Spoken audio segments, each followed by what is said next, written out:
Viral, ban mobil hilang padahal baru setengah jam parkir di Medan, pemilik ngaku parkir depan rumah. Tengah beredar sebuah video yang berisi curhatan seorang pengendara mobil. Dikatakan, bahwa ban mobilnya hilang padahal ia baru parkir selama setengah jam di depan rumahnya sendiri. Tak tanggung-tanggung, sang pencuri berhasil menggondol 2 buah ban.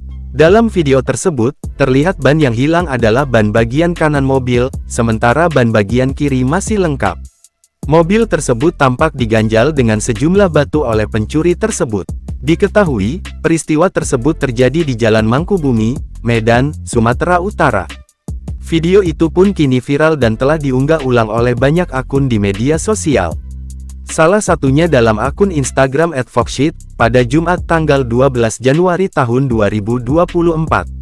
Netizen yang menyaksikan peristiwa tersebut pun ramai memberikan komentar terkait peristiwa tersebut. Belum diketahui apakah sang pemilik mobil sudah melaporkan aksi pencurian tersebut ke pihak kepolisian atau belum.